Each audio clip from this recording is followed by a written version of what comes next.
ask you about your own situation in your own congressional districts. You're being challenged. We mentioned this in the last segment. You're being challenged in your primary this August, Democratic primary. You have a challenger who's a supporter of Bernie Sanders, who's brought in close to $1 million now. Very unusual for a challenger, especially going up against somebody in leadership, to bring in that kind of money. Some of this money, it seems like maybe a lot of it, is coming from Bernie Sanders supporters in small dollars who do not necessarily think you've been a fair arbiter in this primary process. How do you read that kind of opposition you're facing here? I'm focused on two things.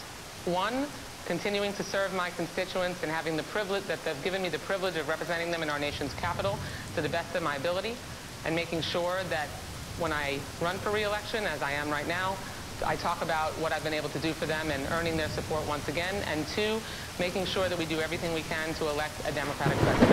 Those are my professional responsibilities, and that's what I'm focused on. Your challenger, Tim Canova's his name. He says he sent you 3 letters, asked debate. He hasn't heard back.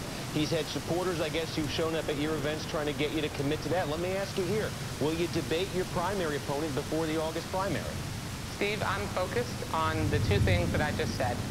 Making sure that I can represent my constituents to the best of my ability. I'm going to run for re-election and communicate with my constituents about the work that I've been able to do on their behalf, like I always do, and making sure that I can do the best job as the chair of the Democratic National Committee to help us elect a Democratic president. Let me just ask you again. Let me just ask you again. I'm here to speak to you as the DNC chair.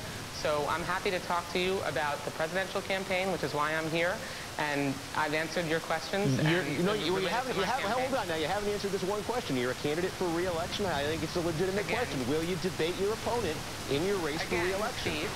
Steve, again, I'm going to continue to focus on representing my constituents to the best of my ability, doing the good job that I've been able to do representing them for the last 24 years, and making sure that when I run for re-election, they know the work that I've been able to do in earning their support once again, and making sure that as DNC chair, I help do everything we can to elect a Democratic president. Those are my two responsibilities. Wassermann, Schultz, Congressman and chair of the Democratic National Committee. Thanks for